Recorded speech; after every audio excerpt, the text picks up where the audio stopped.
옛날 옛적, 사람의 운명이 한낮바람에 흔들리는 갈대와 같아 오늘 피어난 꽃이 내일 어찌 될지 아무도 모르는 시절의 이야기입니다. 조선 팔도를 통틀어 가장 화려하다는 도성 한양, 그곳에서도 선망과 질투를 한 몸에 받는 한 교수가 있었습니다. 사람들은 그녀의 자태를 걸어 다니는 모란꽃이라 칭송했고 그녀의 깊은 지혜를 달빛을 오롯이 받아내린 여인이라 입을 모았습니다. 그녀는 바로 종로 내거리의 으리으리한 기와집을 자랑하던 이조판서 대개 고명딸 화연 아씨였습니다. 화연의 아름다움은 단순히 외모에 그치지 않았습니다. 어려서부터 총명하여 서책 읽기를 즐겼고 그 지혜는 깊은 눈매에 고스란히 담겨 있었습니다. 또한 손재주가 뛰어나 난을 치는 솜씨는 전문화가 못지않았으며 그 고고한 자태는 무사내들의 마음을 설레게 하기에 충분했습니다.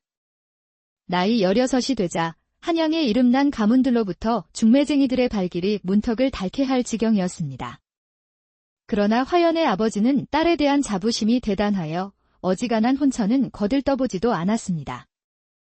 그러던 어느 해봄, 나라의 모든 이들이 고개를 조아린다는 영의정 대감 댁에서부터 혼담이 들어왔습니다. 이는 단순한 혼사가 아니라 가문의 격을 몇 단계나 더 끌어올릴 수 있는 거절할 수 없는 영광이었습니다. 영의정의 장자인 이겸 도령 또한 빼어난 용모는 물론 비상한 머리로 일찍이 장원 급제하여 젊은 나이에 중요한 관직에 올라 있었으니 그야말로 용과 봉황의 만남이었습니다. 이 소식이 전해지자 사람들은 모두 입을 모아 말했습니다. 이는 필시하늘이 맺어준 인연이요. 땅이 축복한 최고의 결합이로다. 혼사가 결정된 그날부터 한양은 꼬박 석 달 동안이나 이 세기의 혼인을 두고 들썩였습니다. 영의정 댁에서 보내온 예단의 행렬은 장안의 길을 가득 메웠고 그 안에는 값을 매길 수 없는 진귀한 보물들과 온갖 비단들이 끝없이 이어졌습니다. 화연의 방은 하루가 다르게 산처럼 쌓이는 혼수품으로 발 디딜 틈조차 없어졌습니다.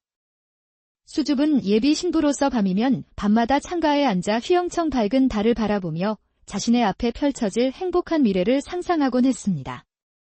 곧 자신의 지아비가 될 이겸 도령의 점잖고 부드러운 미소와 다정한 눈빛을 떠올리면 내된 두 뺨이 저절로 발그레하게 물들었습니다. 그분의 아내가 되어 안살림을 야무지게 꾸리고 어른들을 공경하며 현숙한 안주인으로 살아가리라. 금실 좋은 원앙 한 쌍처럼 평생을 해로하리라. 화연은 그리 다짐하며 다가올 혼례날을 손꼽아 기다렸습니다. 마침내 하늘도 푸르고 바람도 잔잔한 혼례를 치르기에 더없이 좋은 길일이 당도했습니다. 동이 트기 전부터 집안은 분주했고 화연은 수많은 몸종들의 손에 이끌려 목욕 재개하고 몸단장을 시작했습니다. 최고급 분으로 뽀얀 살결을 더욱 환하게 하고 붉은 연지를 입술에 바르고 양볼에 곤지를 찍으니 그 모습이 복사꽃과도 같았습니다. 머리에는 온갖 보석이 박힌 떨잠을 꽂은 족두리를 얹고 12폭 단치마 위에 봉황이 섬세하게 수놓아진 화롯을 입은 화연의 모습은 마치 하늘에서 막 내려온 선녀의 모습 그대로였습니다. 가마에 오르는 그녀의 얼굴에는 숨길 수 없는 행복한 미소가 만연했습니다. 수많은 구경꾼들의 환호와 축복 속에서 화연을 태운 가마는 영의정 댁으로 향했습니다. 그곳에서 거행된 혼례는 나라의 잔치라 할 만큼 성대하고 화려했습니다. 맞절을 하고 합판주를 나누는 동안 화연은 이 모든 것이 꿈만 같다고 생각했습니다. 맞은편에 선 이겸 도령은 과연 소문대로 늠름하고 위풍당당했습니다. 간간히 눈이 마주칠 때마다 그가 부드럽게 웃어주는 듯한 착각에 화연의 심장은 터질 듯이 방망이질을 쳤습니다. 그렇게 요란했던 혼례의 낮이 지나가고 고대하던 첫날 밤이 찾아왔습니다. 신방에는 은은한 난초 향이 피어오르고 있었고 붉은 비단 위에 금실로 용과 봉황이 화려하게 수놓아진 허리띠는 이제 막 부부의 연을 맺은 두 사람을 조용히 기다리고 있었습니다. 먼저 방에 들어와 단아하게 앉아있던 화연은 곧 문이 열리고 들어서는 이겸의 모습에 저도 모르게 고개를 숙였습니다. 이제 곧 합판주를 나누고 평생을 함께할 지아비와 진짜 부부가 되는 순간이었습니다. 화연은 터질 듯한 가슴을 애써 진정시키며 수줍게 그를 기다렸습니다. 그런데 어찌 된 일일까요? 방에 들어선 신랑 이겸은 자리에 앉을 생각도 않고 그저 방 한가운데에 귀신이라도 본 듯 우뚝 서서 싸늘하기 그지없는 눈빛으로 화연을 쏘아볼 뿐이었습니다. 그 눈빛에는 낮 동안 하객들 앞에서 보이던 인자하고 다정한 기색은 단 한 점도 찾아볼 수 없었고 마치 벌레를 보는 듯한 차가운 경멸과 섬뜩한 냉기만이 가득 서려 있었습니다. 영문을 몰라 어리둥절한 표정으로 고개를 들자 이겸은 얼음장같이 차가운 목소리로 입을 열었습니다. 그대는 참으로 아리따운 여인이구려. 세상의 모든 사내들이 그대의 미색에 정신을 잃을 만도 하지. 허나 그 허울 좋은 아름다움 뒤에 그토록 불길하고 더러운 흉조를 감추고 있을 줄은 몰랐구려.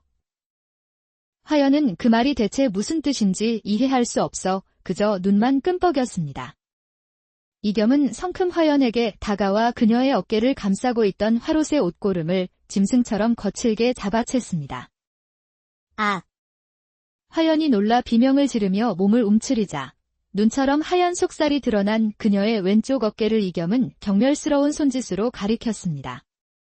그곳에는 태어날 때부터 있던 작고 붉은 나비 모양의 점이 선명하게 박혀 있었지요.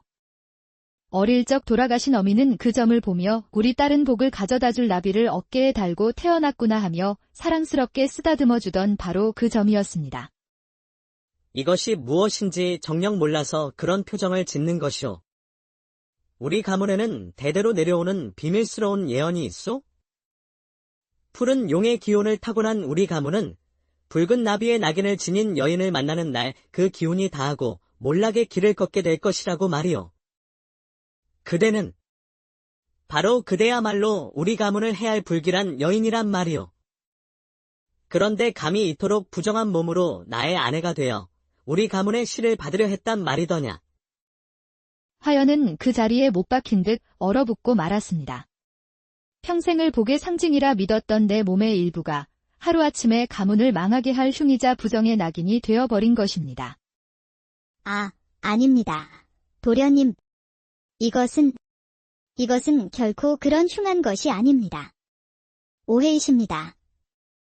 화연이 떨리는 목소리로 필사적으로 항변하려 했지만 이겸은 들으려 하지도 않았습니다. 그의 눈은 이미 광기로 번들거리고 있었습니다. 닥치시오. 그 더러운 입을 당장 다물지 못할까? 내 어찌 더러운 것을 집안에 들일 수 있겠소. 이 혼인은 무효요. 당장 이 집에서 썩 꺼지시오. 그는 미친 사람처럼 소리치며 방문을 활짝 열어젖혔습니다. 그 고함 소리에 놀란 하인들이 우르르 달려왔고 이겸은 그들에게 피를 토하듯 명령했습니다. 이 부정한 계집을 당장 대문 밖으로 끌어내어라. 한시도 지체 말고 내 눈앞에서 치워버리란 말이다. 하인들은 어쩔 줄 몰라 서로의 눈치만 살폈지만 주인 도령의 서슬 퍼런 기세에 눌려감이 누구 하나 거역하지 못했습니다. 그들은 넋이 나간 채 바닥에 주저앉아 있는 화연의 양팔을 거칠게 잡아 일으켰습니다. 화려했던 화롯은 이미 구겨질 대로 구겨졌고 공들여 올렸던 머리는 헝클어져 귀미드로 흘러내렸습니다. 인생에서 가장 빛나고 행복한 날이 될 것이라 믿었던 혼례 날밤, 화연은 그렇게 죄인처럼 질질 끌려 나와 영의정되게 높고 육중한 대문 밖으로 내팽개쳐졌습니다. 쾅 하고 등 뒤에서 닫히는 무정한 대문 소리는 화연의 세상이 무너져 내리는 소리처럼 처절하게 울려 퍼졌습니다. 차가운 밤 공기가 젖은 솜처럼 무겁게 온몸을 짓눌렀습니다. 화연은 한동안 멍하니 굳게 닫힌 대문만 바라보았습니다. 이 모든 것이 지독한 악몽이기를 바랐지만 손바닥 아래에서 느껴지는 차갑고 거친 흙의 감촉이 이것이 끔찍한 현실임을 끊임없이 일깨워 주었습니다. 이제 갈 곳은 단 한 곳뿐이었습니다. 화연은 비틀거리는 걸음으로 친정을 향해 걷기 시작했습니다. 이 말도 안 되는 치욕과 모욕을 아버지께 아뢰고 이 억울함을 풀어야 했습니다. 저 멀리 익숙한 친정집의 등불이 보이자 화연은 마지막 남은 힘을 다해 대문을 두드렸습니다. 아버지, 어머니, 저 화연입니다. 제발 문 좀 열어주세요. 한참 만에야 삐걱거리며 문이 열리고 나온 것은 잠옷바람으로 뛰쳐나온 아버지였습니다.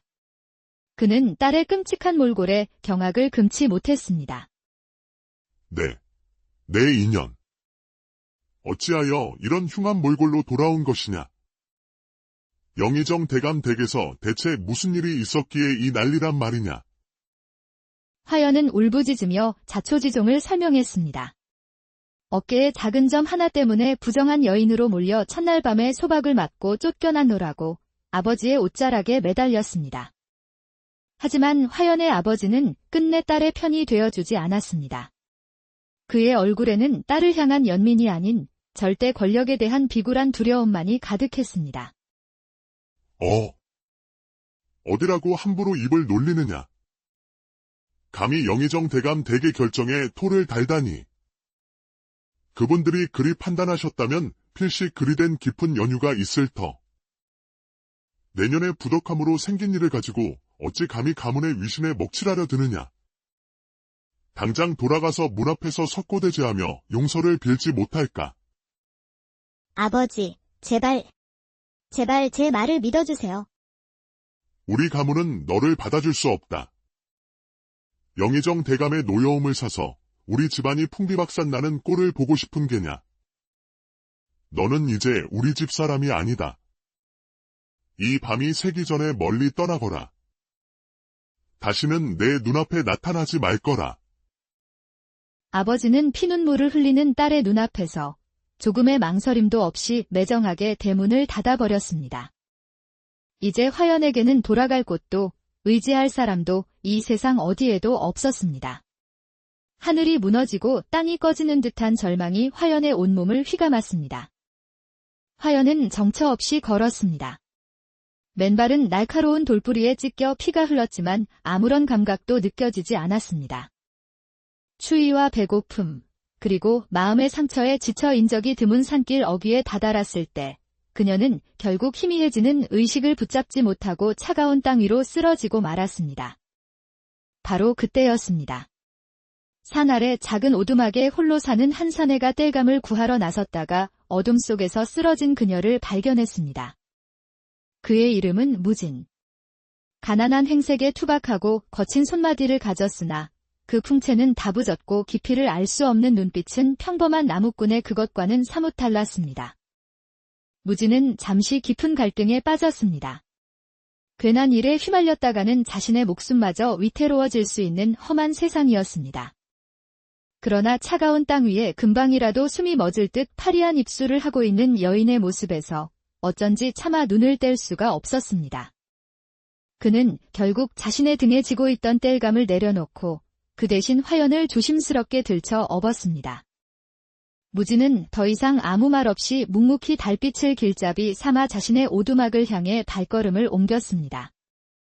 화연이 다시 눈을 떴을 때 가장 먼저 시야에 들어온 것은 듬성듬성 흙이 드러난 벽과 거미줄이 쳐진 거친 석가래였습니다.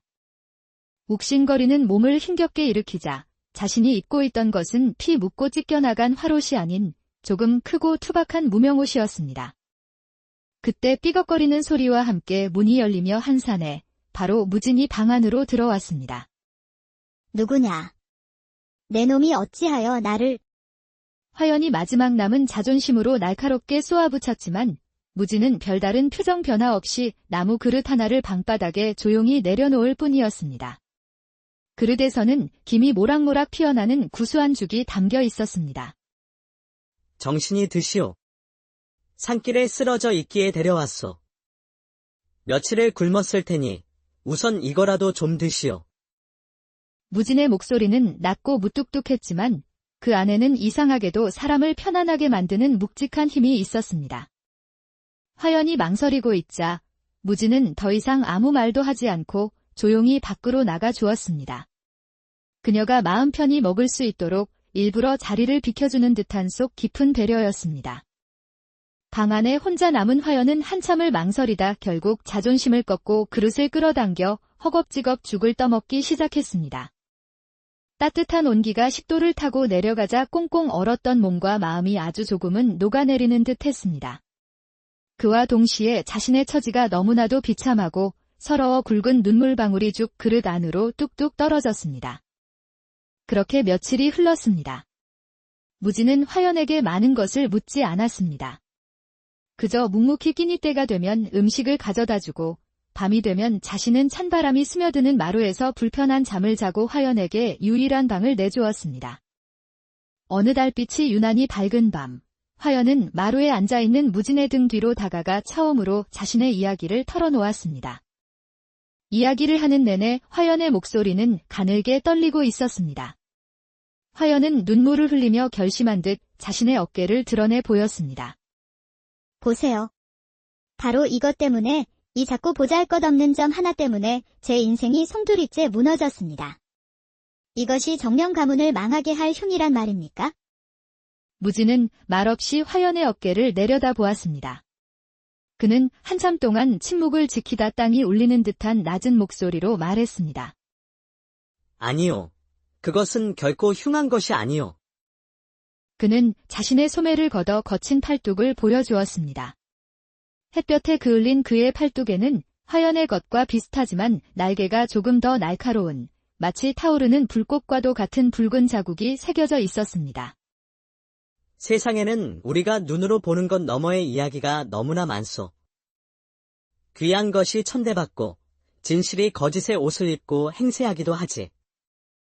그들은 진실을 마주할 용기가 없어 두려워하는 것일 뿐이요. 낭자의 그 표식은 결코 저주가 아니요.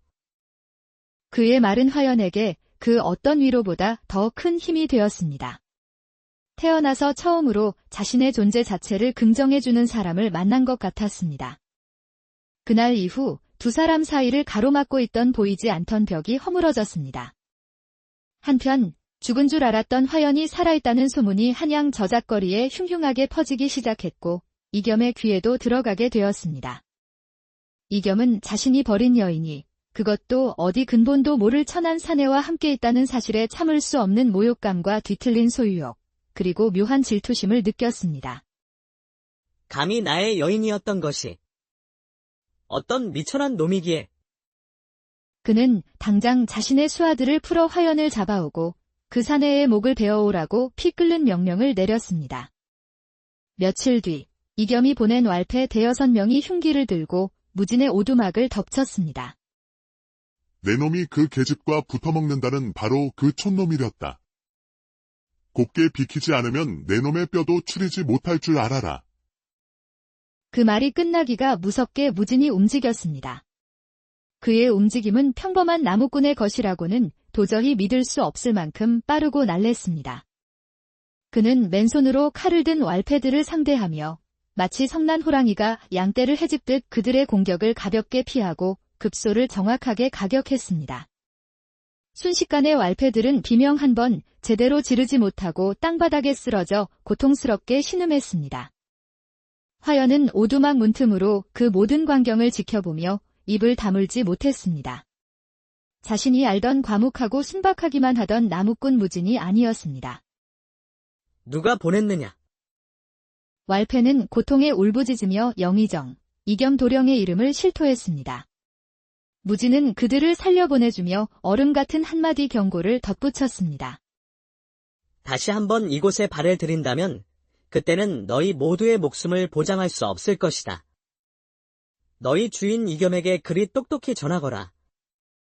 그날 밤 화연은 다친 무진의 팔에 약초를 발라주며 큰 용기를 내어 입을 열었습니다. 당신은 대체 누구신가요? 평범한 나무꾼이 아니라는 것쯤은 저도 알고 있습니다. 무진은 한참 동안 타오르는 화톡불만 말없이 바라보다가 마침내 자신의 비밀을 털어놓기 시작했습니다. 그는 10년 전 바로 이겸의 아버지인 영의정의 모함으로 영모제를 뒤집어쓰고 멸문당한 충신의 아들이었던 것입니다. 그는 홀로 살아남아 복수의 칼을 갈아왔던 것입니다. 모든 진실을 알게 된 화연은 거대한 충격에 휩싸였습니다. 그녀는 자신을 구해준 이 미스터리한 사내를 새로운 눈으로 바라보았습니다. 그는 그저 자신을 지켜준 은인을 넘어 거대한 운명의 소용돌이 속에서 만난 동지이자 유일한 사람이었던 것입니다. 좁은 오두막 안, 두 사람은 나란히 누웠습니다. 어둠 속에서 무진이 조심스럽게 화연의 손을 잡았습니다. 그의 손은 투박하고 거칠었지만 세상에서 가장 따뜻하고 든든하게 느껴졌습니다. 화연 역시 그의 손을 마주 잡았습니다. 더 이상의 말은 필요 없었습니다. 두 사람의 마음은 이미 하나로 통하고 있었습니다. 한편 보냈던 왈패들이 혼쭐이 나서 돌아오자 이겸의 분노는 하늘을 찔렀습니다. 그는 이제 일꾼이 아닌 판서, 대개 정예 사병들까지 동원하여 산을 뒤지기 시작했습니다. 며칠간의 끈질긴 수색 끝에 마침내 무진의 오두막이 수십 명의 사병들에게 완전히 포위되고 말았습니다. 어서 뒷산 동굴로 몸을 피하시오. 내가 어떻게든 막고 있을 테니. 실소. 당신을 이 사지에 두고 나 혼자 갈 수는 없어요. 화연은 무진과 함께 싸우기로 결심했습니다. 그녀는 기지를 발휘하여 길목에 덫을 놓고 독초즙을 묻힌 화살로 사병들을 혼란에 빠뜨렸습니다. 그러나 압도적인 수적 열세를 극복하기는 어려웠습니다. 치열한 사투 끝에 무진은 깊은 상처를 입고 비틀거리며 쓰러졌고 마침내 이겸이 의기양양하게 웃으며 화연의 앞에 나타났습니다. 꼴이 말이 아니구나. 화연아. 감히 나를 배신하고 저런 천한 놈과 붙어먹더니 이게 바로 내년의 비참한 끝이다. 이겸이 칼을 높이 들어 화연을 베려는 바로 그 순간 어디선가 날카로운 피리 소리가 밤의 정적을 가르며 울려 퍼졌습니다. 그와 동시에 숲속 사방에서 복면을 쓴 무사들이 나타나 판서, 덱 사병들을 순식간에 제압했습니다. 그들을 이끌고 나타난 것은 바로 깊은 상처를 입은 무진이었습니다. 그는 쓰러진 척하며 마지막 힘을 다해 동료들에게 신호를 보냈던 것이지요. 화연이 손에 쥔 역모의 증거와 무진과 그의 동료들이 모아온 증자들로 인해 영의정 일가의 모든 죄악이 만천하에 드러났습니다. 영의정 가문은 멸문의 화를 당했고 무진의 가문은 억울한 누명을 벗고 신원을 회복하였습니다. 모든 것이 끝난 후 무진은 화연의 앞에 섰습니다. 그는 더 이상 초라한 나무꾼이 아닌 늠름한 무관의 모습이었습니다. 낭자, 이제 모든 것이 제자리를 찾았소. 나와 함께 새로운 삶을 시작해 주시겠소. 화연은 눈물을 머금고 환하게 웃으며 고개를 끄덕였습니다. 가장 절망적인 순간에 만난 두 사람은 운명을 이겨내고 마침내 진정한 사랑과 옛날 옛적, 사람의 운명이 한낮바람에 흔들리는 갈대와 같아 오늘 피어난 꽃이 내일 어찌 될지 아무도 모르는 시절의 이야기입니다. 조선 팔도를 통틀어 가장 화려하다는 도성 한양, 그곳에서도 선망과 질투를 한 몸에 받는 한 교수가 있었습니다. 사람들은 그녀의 자태를 걸어 다니는 모란꽃이라 칭송했고 그녀의 깊은 지혜를 달빛을 오롯이 받아내린 여인이라 입을 모았습니다. 그녀는 바로 종로 내거리에 으리으리한 기와집을 자랑하던 이조판서 댁의 고명딸 화연 아씨였습니다. 화연의 아름다움은 단순히 외모에 그치지 않았습니다. 어려서부터 총명하여 서책 읽기를 즐겼고 그 지혜는 깊은 눈매에 고스란히 담겨 있었습니다. 또한 손재주가 뛰어나 난을 치는 솜씨는 전문화가 못지않았으며 그 고고한 자태는 무사내들의 마음을 설레게 하기에 충분했습니다. 나이 16이 되자 한양의 이름난 가문들로부터 중매쟁이들의 발길이 문턱을 닳게 할 지경이었습니다. 그러나 화연의 아버지는 딸에 대한 자부심이 대단하여 어지간한 혼처는 거들떠보지도 않았습니다. 그러던 어느 해봄, 나라의 모든 이들이 고개를 조아린다는 영의정 대감 댁에서부터 혼담이 들어왔습니다. 이는 단순한 혼사가 아니라 가문의 격을 몇 단계나 더 끌어올릴 수 있는 거절할 수 없는 영광이었습니다. 영의정의 장자인 이겸 도령 또한 빼어난 용모는 물론 비상한 머리로 일찍이 장원 급제하여 젊은 나이에 중요한 관직에 올라 있었으니 그야말로 용과 봉황의 만남이었습니다. 이 소식이 전해지자 사람들은 모두 입을 모아 말했습니다. 이는 필시 하늘이 맺어준 인연이요. 땅이 축복한 최고의 결합이로다. 혼사가 결정된 그날부터 한양은 꼬박 석 달 동안이나 이 세기의 혼인을 두고 들썩였습니다. 영의정 댁에서 보내온 예단의 행렬은 장안의 길을 가득 메웠고 그 안에는 값을 매길 수 없는 진귀한 보물들과 온갖 비단들이 끝없이 이어졌습니다. 화연의 방은 하루가 다르게 산처럼 쌓이는 혼수품으로 발 디딜 틈조차 없어졌습니다. 수줍은 예비 신부로서 밤이면 밤마다 창가에 앉아 휘영청 밝은 달을 바라보며 자신의 앞에 펼쳐질 행복한 미래를 상상하곤 했습니다. 곧 자신의 지아비가 될 이겸 도령의 점잖고 부드러운 미소와 다정한 눈빛을 떠올리면 내된 두 뺨이 저절로 발그레하게 물들었습니다. 그분의 아내가 되어 안살림을 야무지게 꾸리고 어른들을 공경하며 현숙한 안주인으로 살아가리라. 금실 좋은 원앙 한 쌍처럼 평생을 해로하리라. 화연은 그리 다짐하며 다가올 혼례날을 손꼽아 기다렸습니다. 마침내 하늘도 푸르고 바람도 잔잔한 혼례를 치르기에 더없이 좋은 길일이 당도했습니다. 동이 트기 전부터 집안은 분주했고 화연은 수많은 몽종들의 손에 이끌려 목욕 재개하고 몸단장을 시작했습니다. 최고급 분으로 뽀얀 살결을 더욱 환하게 하고 붉은 연지를 입술에 바르고 양볼에 곤지를 찍으니 그 모습이 복사꽃과도 같았습니다. 머리에는 온갖 보석이 박힌 떨잠을 꽂은 족두리를 얹고 12폭 단치마 위에 봉황이 섬세하게 수놓아진 화롯을 입은 화연의 모습은 마치 하늘에서 막 내려온 선녀의 모습 그대로였습니다. 가마에 오르는 그녀의 얼굴에는 숨길 수 없는 행복한 미소가 만연했습니다. 수많은 구경꾼들의 환호와 축복 속에서 화연을 태운 가마는 영의정 댁으로 향했습니다.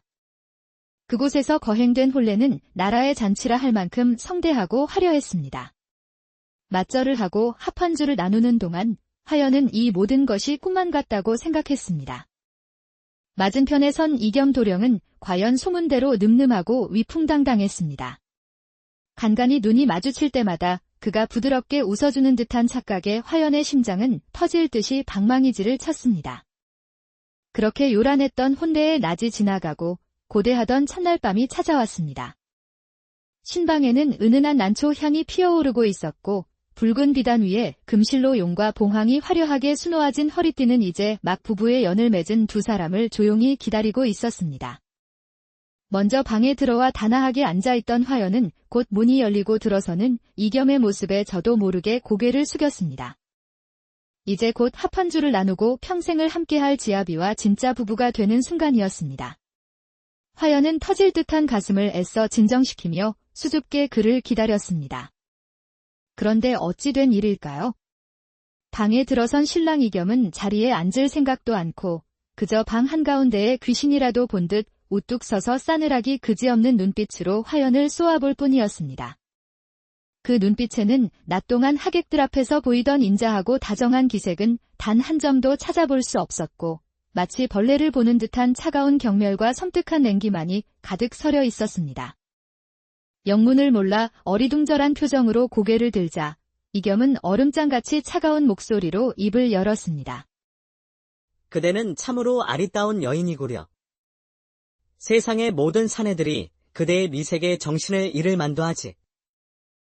허나 그 허울 좋은 아름다움 뒤에 그토록 불길하고 더러운 흉조를 감추고 있을 줄은 몰랐구려. 화연은 그 말이 대체 무슨 뜻인지 이해할 수 없어 그저 눈만 끔뻑였습니다. 이겸은 성큼 화연에게 다가와 그녀의 어깨를 감싸고 있던 화롯의 옷고름을 짐승처럼 거칠게 잡아챘습니다. 아! 화연이 놀라 비명을 지르며 몸을 움츠리자 눈처럼 하얀 속살이 드러난 그녀의 왼쪽 어깨를 이겸은 경멸스러운 손짓으로 가리켰습니다. 그곳에는 태어날 때부터 있던 작고 붉은 나비 모양의 점이 선명하게 박혀 있었지요. 어릴 적 돌아가신 어미는 그 점을 보며 우리 딸은 복을 가져다줄 나비를 어깨에 달고 태어났구나 하며 사랑스럽게 쓰다듬어주던 바로 그 점이었습니다. 이것이 무엇인지 정녕 몰라서 그런 표정을 짓는 것이오. 우리 가문에는 대대로 내려오는 비밀스러운 예언이 있소? 푸른 용의 기운을 타고난 우리 가문은 붉은 나비의 낙인을 지닌 여인을 만나는 날 그 기운이 다하고 몰락의 길을 걷게 될 것이라고 말이오. 그대는 바로 그대야말로 우리 가문을 해할 불길한 여인이란 말이오. 그런데 감히 이토록 부정한 몸으로 나의 아내가 되어 우리 가문의 시를 받으려 했단 말이더냐. 화연은 그 자리에 못 박힌 듯 얼어붙고 말았습니다. 평생을 복의 상징이라 믿었던 내 몸의 일부가 하루아침에 가문을 망하게 할 흉이자 부정의 낙인이 되어버린 것입니다. 아, 아닙니다. 도련님. 이것은 결코 그런 흉한 것이 아닙니다. 오해이십니다. 화연이 떨리는 목소리로 필사적으로 항변하려 했지만 이겸은 들으려 하지도 않았습니다. 그의 눈은 이미 광기로 번들거리고 있었습니다. 닥치시오.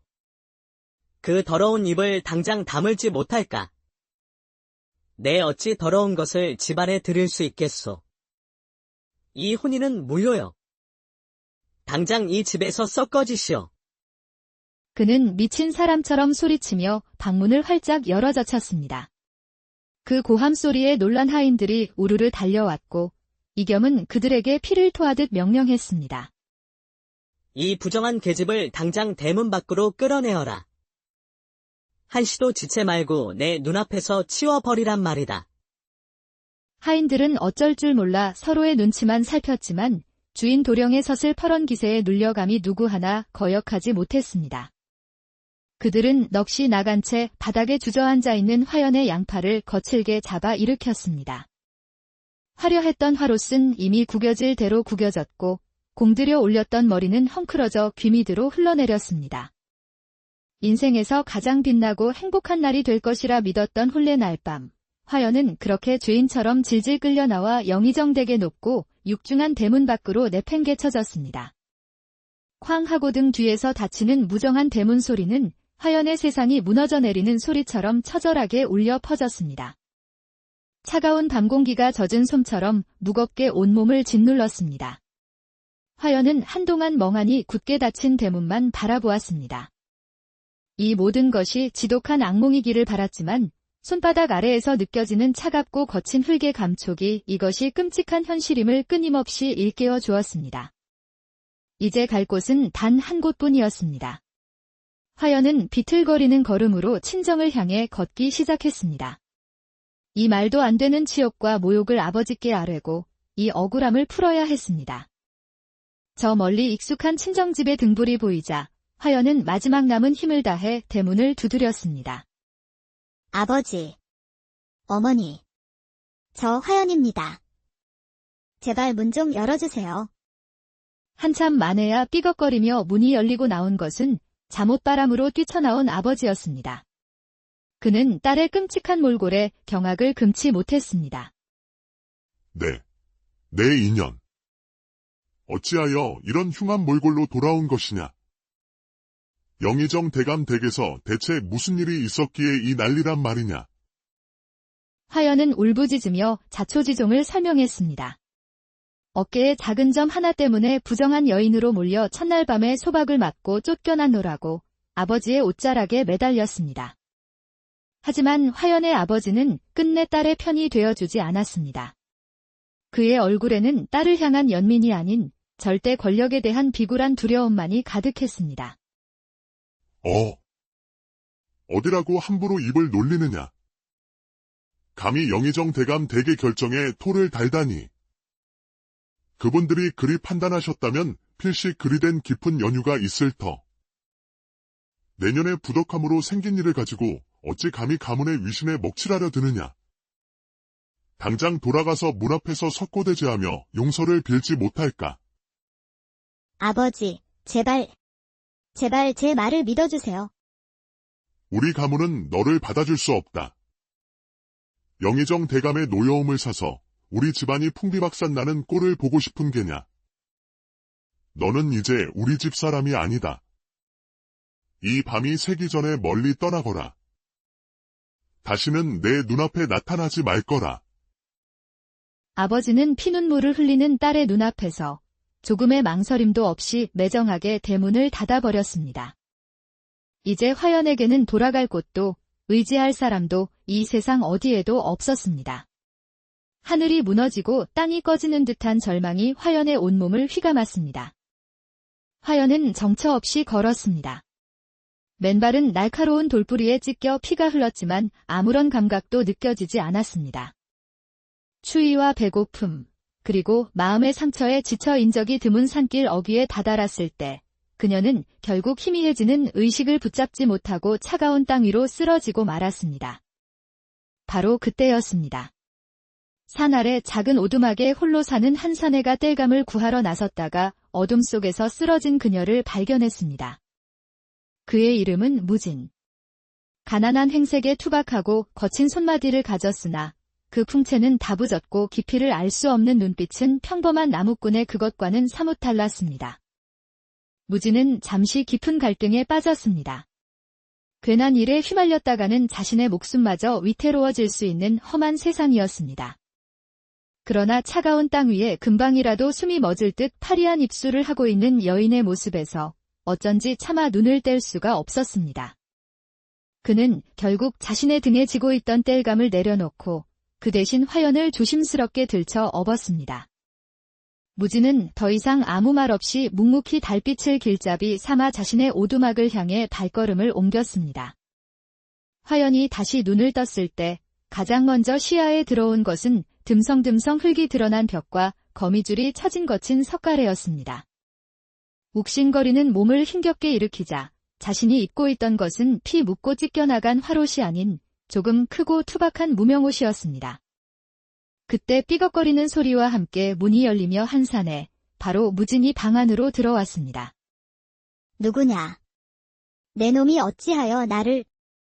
화연이 마지막 남은 자존심으로 날카롭게 쏘아붙였지만 무진은 별다른 표정 변화 없이 나무 그릇 하나를 방바닥에 조용히 내려놓을 뿐이었습니다. 그릇에서는 김이 모락모락 피어나는 구수한 죽이 담겨 있었습니다. 정신이 드시오. 산길에 쓰러져 있기에 데려왔소. 며칠을 굶었을 테니 우선 이거라도 좀 드시오. 무진의 목소리는 낮고 무뚝뚝했지만 그 안에는 이상하게도 사람을 편안하게 만드는 묵직한 힘이 있었습니다. 화연이 망설이고 있자 무진은 더 이상 아무 말도 하지 않고 조용히 밖으로 나가 주었습니다. 그녀가 마음 편히 먹을 수 있도록 일부러 자리를 비켜주는 듯한 속 깊은 배려였습니다. 방 안에 혼자 남은 화연은 한참을 망설이다 결국 자존심을 꺾고 그릇을 끌어당겨 허겁지겁 죽을 떠먹기 시작했습니다. 따뜻한 온기가 식도를 타고 내려가자 꽁꽁 얼었던 몸과 마음이 아주 조금은 녹아내리는 듯 했습니다. 그와 동시에 자신의 처지가 너무나도 비참하고 서러워 굵은 눈물방울이 죽 그릇 안으로 뚝뚝 떨어졌습니다. 그렇게 며칠이 흘렀습니다. 무진은 화연에게 많은 것을 묻지 않았습니다.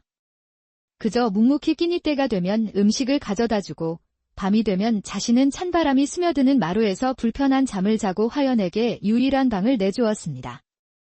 어느 달빛이 유난히 밝은 밤, 화연은 마루에 앉아있는 무진의 등 뒤로 다가가 처음으로 자신의 이야기를 털어놓았습니다. 이야기를 하는 내내 화연의 목소리는 가늘게 떨리고 있었습니다. 화연은 눈물을 흘리며 결심한 듯 자신의 어깨를 드러내 보였습니다. 보세요. 바로 이것 때문에, 이 작고 보잘것없는 점 하나 때문에 제 인생이 송두리째 무너졌습니다. 이것이 정령 가문을 망하게 할 흉이란 말입니까? 무진은 말없이 화연의 어깨를 내려다 보았습니다. 그는 한참 동안 침묵을 지키다 땅이 울리는 듯한 낮은 목소리로 말했습니다. 아니요. 그것은 결코 흉한 것이 아니요. 그는 자신의 소매를 걷어 거친 팔뚝을 보여주었습니다. 햇볕에 그을린 그의 팔뚝에는 화연의 것과 비슷하지만 날개가 조금 더 날카로운 마치 타오르는 불꽃과도 같은 붉은 자국이 새겨져 있었습니다. 세상에는 우리가 눈으로 보는 것 너머의 이야기가 너무나 많소. 귀한 것이 천대받고 진실이 거짓의 옷을 입고 행세하기도 하지. 그들은 진실을 마주할 용기가 없어 두려워하는 것일 뿐이요. 낭자의 그 표식은 결코 저주가 아니요. 그의 말은 화연에게 그 어떤 위로보다 더 큰 힘이 되었습니다. 태어나서 처음으로 자신의 존재 자체를 긍정해주는 사람을 만난 것 같았습니다. 그날 이후 두 사람 사이를 가로막고 있던 보이지 않던 벽이 허물어졌습니다. 한편 죽은 줄 알았던 화연이 살아있다는 소문이 한양 저작거리에 흉흉하게 퍼지기 시작했고 이겸의 귀에도 들어가게 되었습니다. 이겸은 자신이 버린 여인이 그것도 어디 근본도 모를 천한 사내와 함께 있다는 사실에 참을 수 없는 모욕감과 뒤틀린 소유욕, 그리고 묘한 질투심을 느꼈습니다. 감히 나의 여인이었던 것이 어떤 미천한 놈이기에. 그는 당장 자신의 수하들을 풀어 화연을 잡아오고 그 사내의 목을 베어오라고 피 끓는 명령을 내렸습니다. 며칠 뒤 이겸이 보낸 왈패 대여섯 명이 흉기를 들고 무진의 오두막을 덮쳤습니다. 내 놈이 그 계집과 붙어먹는다는 바로 그 촌놈이렸다. 곱게 비키지 않으면 내 놈의 뼈도 추리지 못할 줄 알아라. 그 말이 끝나기가 무섭게 무진이 움직였습니다. 그의 움직임은 평범한 나무꾼의 것이라고는 도저히 믿을 수 없을 만큼 빠르고 날랬습니다. 그는 맨손으로 칼을 든 왈패들을 상대하며 마치 성난 호랑이가 양떼를 헤집듯 그들의 공격을 가볍게 피하고 급소를 정확하게 가격했습니다. 순식간에 왈패들은 비명 한 번 제대로 지르지 못하고 땅바닥에 쓰러져 고통스럽게 신음했습니다. 화연은 오두막 문틈으로 그 모든 광경을 지켜보며 입을 다물지 못했습니다. 자신이 알던 과묵하고 순박하기만 하던 나무꾼 무진이 아니었습니다. 누가 보냈느냐? 왈패는 고통에 울부짖으며 영의정, 이겸도령의 이름을 실토했습니다. 무진은 그들을 살려보내주며 얼음 같은 한마디 경고를 덧붙였습니다. 다시 한번 이곳에 발을 들인다면 그때는 너희 모두의 목숨을 보장할 수 없을 것이다. 너희 주인 이겸에게 그리 똑똑히 전하거라. 그날 밤 화연은 다친 무진의 팔에 약초를 발라주며 큰 용기를 내어 입을 열었습니다. 당신은 대체 누구신가요? 평범한 나무꾼이 아니라는 것쯤은 저도 알고 있습니다. 무진은 한참 동안 타오르는 화톡불만 말없이 바라보다가 마침내 자신의 비밀을 털어놓기 시작했습니다. 그는 10년 전 바로 이겸의 아버지인 영의정의 모함으로 영모죄를 뒤집어쓰고 멸문당한 충신의 아들이었던 것입니다. 그는 홀로 살아남아 복수의 칼을 갈아왔던 것입니다. 모든 진실을 알게 된 화연은 거대한 충격에 휩싸였습니다. 그녀는 자신을 구해준 이 미스터리한 사내를 새로운 눈으로 바라보았습니다. 그는 그저 자신을 지켜준 은인을 넘어 거대한 운명의 소용돌이 속에서 만난 동지이자 유일한 사람이었던 것입니다. 좁은 오두막 안, 두 사람은 나란히 누웠습니다. 어둠 속에서 무진이 조심스럽게 화연의 손을 잡았습니다. 그의 손은 투박하고 거칠었지만 세상에서 가장 따뜻하고 든든하게 느껴졌습니다. 화연 역시 그의 손을 마주 잡았습니다. 더 이상의 말은 필요 없었습니다. 두 사람의 마음은 이미 하나로 통하고 있었습니다. 한편 보냈던 왈패들이 혼쭐이 나서 돌아오자 이겸의 분노는 하늘을 찔렀습니다. 그는 이제 일꾼이 아닌 판서, 대개 정예 사병들까지 동원하여 산을 뒤지기 시작했습니다. 며칠간의 끈질긴 수색 끝에 마침내 무진의 오두막이 수십 명의 사병들에게 완전히 포위되고 말았습니다. 어서 뒷산 동굴로 몸을 피하시오. 내가 어떻게든 막고 있을 테니. 실소. 당신을 이 사지에 두고 나 혼자 갈 수는 없어요. 화연은 무진과 함께 싸우기로 결심했습니다. 그녀는 기지를 발휘하여 길목에 덫을 놓고 독초즙을 묻힌 화살로 사병들을 혼란에 빠뜨렸습니다. 그러나 압도적인 수적 열세를 극복하기는 어려웠습니다. 치열한 사투 끝에 무진은 깊은 상처를 입고 비틀거리며 쓰러졌고 마침내 이겸이 의기양양하게 웃으며 화연의 앞에 나타났습니다. 꼴이 말이 아니구나. 화연아. 감히 나를 배신하고 저런 천한 놈과 붙어먹더니 이게 바로 내년의 비참한 끝이다. 이겸이 칼을 높이 들어 화연을 베려는 바로 그 순간 어디선가 날카로운 피리 소리가 밤의 정적을 가르며 울려 퍼졌습니다. 그와 동시에 숲속 사방에서 복면을 쓴 무사들이 나타나 판서, 덱 사병들을 순식간에 제압했습니다. 그들을 이끌고 나타난 것은 바로 깊은 상처를 입은 무진이었습니다. 그는 쓰러진 척하며 마지막 힘을 다해 동료들에게 신호를 보냈던 것이지요. 화연이 손에 쥔 역모의 증거와 무진과 그의 동료들이 모아온 증자들로 인해 영의정 일가의 모든 죄악이 만천하에 드러났습니다. 영의정 가문은 멸문의 화를 당했고 무진의 가문은 억울한 누명을 벗고 신원을 회복하였습니다. 모든 것이 끝난 후 무진은 화연의 앞에 섰습니다. 그는 더 이상 초라한 나무꾼이 아닌 늠름한 무관의 모습이었습니다. 낭자, 이제 모든 것이 제자리를 찾았소. 나와 함께 새로운 삶을 시작해 주시겠소. 화연은 눈물을 머금고 환하게 웃으며 고개를 끄덕였습니다. 가장 절망적인 순간에 만난 두 사람은 운명을 이겨내고 마침내 진정한 사랑과 옛날 옛적, 사람의 운명이 한낮바람에 흔들리는 갈대와 같아 오늘 피어난 꽃이 내일 어찌 될지 아무도 모르는 시절의 이야기입니다. 조선 팔도를 통틀어 가장 화려하다는 도성 한양, 그곳에서도 선망과 질투를 한 몸에 받는 한 교수가 있었습니다. 사람들은 그녀의 자태를 걸어 다니는 모란꽃이라 칭송했고 그녀의 깊은 지혜를 달빛을 오롯이 받아내린 여인이라 입을 모았습니다. 그녀는 바로 종로 내거리의 으리으리한 기와집을 자랑하던 이조판서 대개 고명딸 화연 아씨였습니다. 화연의 아름다움은 단순히 외모에 그치지 않았습니다. 어려서부터 총명하여 서책 읽기를 즐겼고 그 지혜는 깊은 눈매에 고스란히 담겨 있었습니다. 또한 손재주가 뛰어나 난을 치는 솜씨는 전문화가 못지않았으며 그 고고한 자태는 무사내들의 마음을 설레게 하기에 충분했습니다. 나이 16이 되자 한양의 이름난 가문들로부터 중매쟁이들의 발길이 문턱을 닳게 할 지경이었습니다. 그러나 화연의 아버지는 딸에 대한 자부심이 대단하여 어지간한 혼처는 거들떠보지도 않았습니다. 그러던 어느 해봄, 나라의 모든 이들이 고개를 조아린다는 영의정 대감 댁에서부터 혼담이 들어왔습니다. 이는 단순한 혼사가 아니라 가문의 격을 몇 단계나 더 끌어올릴 수 있는 거절할 수 없는 영광이었습니다. 영의정의 장자인 이겸 도령 또한 빼어난 용모는 물론 비상한 머리로 일찍이 장원 급제하여 젊은 나이에 중요한 관직에 올라 있었으니 그야말로 용과 봉황의 만남이었습니다. 이 소식이 전해지자 사람들은 모두 입을 모아 말했습니다. 이는 필시 하늘이 맺어준 인연이요. 땅이 축복한 최고의 결합이로다. 혼사가 결정된 그날부터 한양은 꼬박 석 달 동안이나 이 세기의 혼인을 두고 들썩였습니다. 영의정 댁에서 보내온 예단의 행렬은 장안의 길을 가득 메웠고 그 안에는 값을 매길 수 없는 진귀한 보물들과 온갖 비단들이 끝없이 이어졌습니다. 화연의 방은 하루가 다르게 산처럼 쌓이는 혼수품으로 발 디딜 틈조차 없어졌습니다.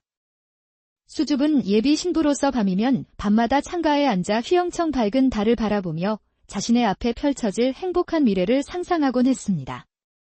곧 자신의 지아비가 될 이겸 도령의 점잖고 부드러운 미소와 다정한 눈빛을 떠올리면 내된 두 뺨이 저절로 발그레하게 물들었습니다. 그분의 아내가 되어 안살림을 야무지게 꾸리고 어른들을 공경하며 현숙한 안주인으로 살아가리라. 금실 좋은 원앙 한 쌍처럼 평생을 해로하리라. 화연은 그리 다짐하며 다가올 혼례날을 손꼽아 기다렸습니다. 마침내 하늘도 푸르고 바람도 잔잔한 혼례를 치르기에 더없이 좋은 길일이 당도했습니다. 동이 트기 전부터 집안은 분주했고 화연은 수많은 몸종들의 손에 이끌려 목욕 재개하고 몸단장을 시작했습니다. 최고급 분으로 뽀얀 살결을 더욱 환하게 하고 붉은 연지를 입술에 바르고 양볼에 곤지를 찍으니 그 모습이 복사꽃과도 같았습니다. 머리에는 온갖 보석이 박힌 떨잠을 꽂은 족두리를 얹고 12폭 단치마 위에 봉황이 섬세하게 수놓아진 화롯을 입은 화연의 모습은 마치 하늘에서 막 내려온 선녀의 모습 그대로였습니다.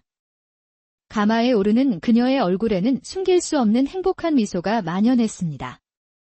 수많은 구경꾼들의 환호와 축복 속에서 화연을 태운 가마는 영의정 댁으로 향했습니다. 그곳에서 거행된 혼례는 나라의 잔치라 할 만큼 성대하고 화려했습니다. 맞절을 하고 합판주를 나누는 동안 화연은 이 모든 것이 꿈만 같다고 생각했습니다. 맞은편에 선 이겸 도령은 과연 소문대로 늠름하고 위풍당당했습니다. 간간히 눈이 마주칠 때마다 그가 부드럽게 웃어주는 듯한 착각에 화연의 심장은 터질 듯이 방망이질을 쳤습니다. 그렇게 요란했던 혼례의 낮이 지나가고 고대하던 첫날 밤이 찾아왔습니다.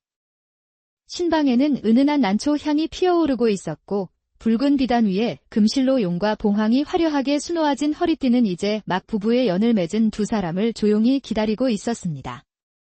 먼저 방에 들어와 단아하게 앉아있던 화연은 곧 문이 열리고 들어서는 이겸의 모습에 저도 모르게 고개를 숙였습니다. 이제 곧 합판주를 나누고 평생을 함께할 지아비와 진짜 부부가 되는 순간이었습니다. 화연은 터질 듯한 가슴을 애써 진정시키며 수줍게 그를 기다렸습니다. 그런데 어찌 된 일일까요? 방에 들어선 신랑 이겸은 자리에 앉을 생각도 않고 그저 방 한가운데에 귀신이라도 본 듯 우뚝 서서 싸늘하기 그지없는 눈빛으로 화연을 쏘아볼 뿐이었습니다.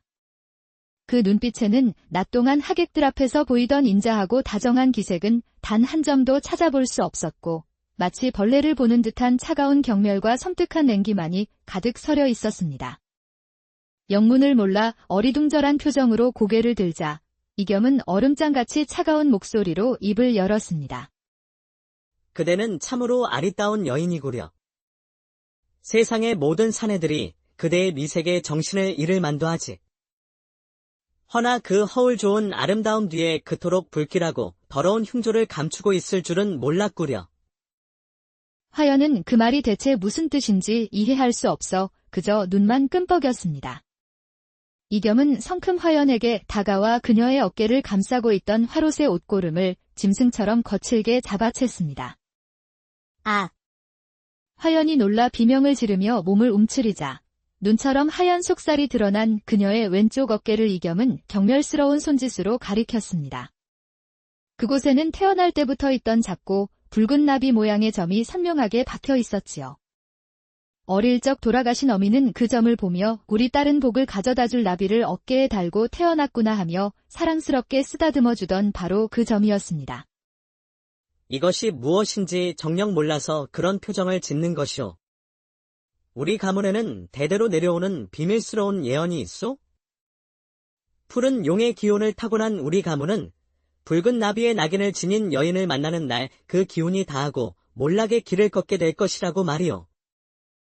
그대는 바로 그대야말로 우리 가문을 해할 불길한 여인이란 말이오. 그런데 감히 이토록 부정한 몸으로 나의 아내가 되어 우리 가문의 시를 받으려 했단 말이더냐. 화연은 그 자리에 못 박힌 듯 얼어붙고 말았습니다. 평생을 복의 상징이라 믿었던 내 몸의 일부가 하루아침에 가문을 망하게 할 흉이자 부정의 낙인이 되어버린 것입니다. 아, 아닙니다.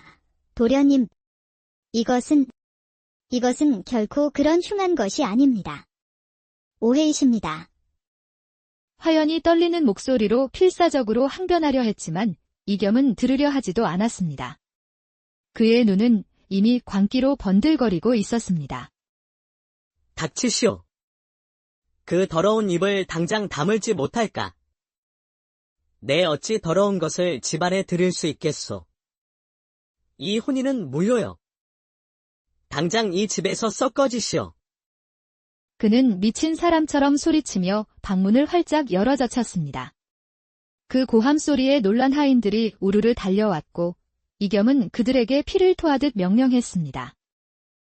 이 부정한 계집을 당장 대문 밖으로 끌어내어라. 한시도 지체 말고 내 눈앞에서 치워버리란 말이다. 하인들은 어쩔 줄 몰라 서로의 눈치만 살폈지만 주인 도령의 서슬퍼런 기세에 눌려감이 누구 하나 거역하지 못했습니다. 그들은 넋이 나간 채 바닥에 주저앉아 있는 화연의 양팔을 거칠게 잡아 일으켰습니다. 화려했던 화롯은 이미 구겨질 대로 구겨졌고 공들여 올렸던 머리는 헝클어져 귀 밑으로 흘러내렸습니다. 인생에서 가장 빛나고 행복한 날이 될 것이라 믿었던 혼례 날밤, 화연은 그렇게 죄인처럼 질질 끌려 나와 영의정되게 높고 육중한 대문 밖으로 내팽개쳐졌습니다. 쾅 하고 등 뒤에서 닫히는 무정한 대문 소리는 화연의 세상이 무너져 내리는 소리처럼 처절하게 울려 퍼졌습니다. 차가운 밤 공기가 젖은 솜처럼 무겁게 온몸을 짓눌렀습니다. 화연은 한동안 멍하니 굳게 닫힌 대문만 바라보았습니다. 이 모든 것이 지독한 악몽이기를 바랐지만 손바닥 아래에서 느껴지는 차갑고 거친 흙의 감촉이 이것이 끔찍한 현실임을 끊임없이 일깨워 주었습니다. 이제 갈 곳은 단 한 곳뿐이었습니다. 화연은 비틀거리는 걸음으로 친정을 향해 걷기 시작했습니다. 이 말도 안 되는 치욕과 모욕을 아버지께 아뢰고 이 억울함을 풀어야 했습니다. 저 멀리 익숙한 친정집의 등불이 보이자 화연은 마지막 남은 힘을 다해 대문을 두드렸습니다. 아버지, 어머니, 저 화연입니다. 제발 문 좀 열어주세요. 한참 만에야 삐걱거리며 문이 열리고 나온 것은 잠옷바람으로 뛰쳐나온 아버지였습니다. 그는 딸의 끔찍한 몰골에 경악을 금치 못했습니다. 내 인연. 어찌하여 이런 흉한 몰골로 돌아온 것이냐? 영의정 대감 댁에서 대체 무슨 일이 있었기에 이 난리란 말이냐? 화연은 울부짖으며 자초지종을 설명했습니다. 어깨에 작은 점 하나 때문에 부정한 여인으로 몰려 첫날 밤에 소박을 맞고 쫓겨났노라고 아버지의 옷자락에 매달렸습니다. 하지만 화연의 아버지는 끝내 딸의 편이 되어주지 않았습니다. 그의 얼굴에는 딸을 향한 연민이 아닌 절대 권력에 대한 비굴한 두려움만이 가득했습니다. 어디라고 함부로 입을 놀리느냐? 감히 영의정 대감 댁의 결정에 토를 달다니. 그분들이 그리 판단하셨다면 필시 그리 된 깊은 연유가 있을 터. 내년에 부덕함으로 생긴 일을 가지고 어찌 감히 가문의 위신에 먹칠하려 드느냐. 당장 돌아가서 문 앞에서 석고대죄하며 용서를 빌지 못할까. 아버지, 제발 제 말을 믿어주세요. 우리 가문은 너를 받아줄 수 없다. 영의정 대감의 노여움을 사서 우리 집안이 풍비박산 나는 꼴을 보고 싶은 게냐. 너는 이제 우리 집 사람이 아니다. 이 밤이 새기 전에 멀리 떠나거라. 다시는 내 눈앞에 나타나지 말 거라. 아버지는 피눈물을 흘리는 딸의 눈앞에서 조금의 망설임도 없이 매정하게 대문을 닫아버렸습니다. 이제 화연에게는 돌아갈 곳도 의지할 사람도 이 세상 어디에도 없었습니다. 하늘이 무너지고 땅이 꺼지는 듯한 절망이 화연의 온몸을 휘감았습니다. 화연은 정처 없이 걸었습니다. 맨발은 날카로운 돌뿌리에 찢겨 피가 흘렀지만 아무런 감각도 느껴지지 않았습니다. 추위와 배고픔, 그리고 마음의 상처에 지쳐 인적이 드문 산길 어귀에 다다랐을 때 그녀는 결국 희미해지는 의식을 붙잡지 못하고 차가운 땅 위로 쓰러지고 말았습니다. 바로 그때였습니다. 산 아래 작은 오두막에 홀로 사는 한 사내가 땔감을 구하러 나섰다가 어둠 속에서 쓰러진 그녀를 발견했습니다. 그의 이름은 무진. 가난한 행색에 투박하고 거친 손마디를 가졌으나 그 풍채는 다부졌고 깊이를 알 수 없는 눈빛은 평범한 나무꾼의 그것과는 사뭇 달랐습니다. 무진은 잠시 깊은 갈등에 빠졌습니다. 괜한 일에 휘말렸다가는 자신의 목숨마저 위태로워질 수 있는 험한 세상이었습니다. 그러나 차가운 땅 위에 금방이라도 숨이 멎을 듯 파리한 입술을 하고 있는 여인의 모습에서 어쩐지 차마 눈을 뗄 수가 없었습니다. 그는 결국 자신의 등에 지고 있던 땔감을 내려놓고 그 대신 화연을 조심스럽게 들쳐 업었습니다. 무진은 더 이상 아무 말 없이 묵묵히 달빛을 길잡이 삼아 자신의 오두막을 향해 발걸음을 옮겼습니다. 화연이 다시 눈을 떴을 때 가장 먼저 시야에 들어온 것은 듬성듬성 흙이 드러난 벽과 거미줄이 처진 거친 석가래였습니다. 욱신거리는 몸을 힘겹게 일으키자 자신이 입고 있던 것은 피 묻고 찢겨나간 화롯이 아닌 조금 크고 투박한 무명옷이었습니다. 그때 삐걱거리는 소리와 함께 문이 열리며 한 사내, 바로 무진이 방 안으로 들어왔습니다. 누구냐? 내 놈이 어찌하여 나를... 화연이 마지막 남은 자존심으로 날카롭게 쏘아붙였지만 무진은 별다른 표정 변화 없이 나무 그릇 하나를 방바닥에 조용히 내려놓을 뿐이었습니다. 그릇에서는 김이 모락모락 피어나는 구수한 죽이 담겨 있었습니다. 정신이 드시오. 산길에 쓰러져 있기에 데려왔소. 며칠을 굶었을 테니 우선 이거라도 좀 드시오. 무진의 목소리는 낮고 무뚝뚝했지만 그 안에는 이상하게도 사람을 편안하게 만드는 묵직한 힘이 있었습니다. 화연이 망설이고 있자 무진은 더 이상 아무 말도 하지 않고 조용히 밖으로 나가 주었습니다. 그녀가 마음 편히 먹을 수 있도록 일부러 자리를 비켜주는 듯한 속 깊은 배려였습니다. 방 안에 혼자 남은 화연은 한참을 망설이다 결국 자존심을 꺾고 그릇을 끌어당겨 허겁지겁 죽을 떠먹기 시작했습니다. 따뜻한 온기가 식도를 타고 내려가자 꽁꽁 얼었던 몸과 마음이 아주 조금은 녹아내리는 듯 했습니다. 그와 동시에 자신의 처지가 너무나도 비참하고 서러워 굵은 눈물방울이 죽 그릇 안으로 뚝뚝 떨어졌습니다. 그렇게 며칠이 흘렀습니다. 무진은 화연에게 많은 것을 묻지 않았습니다.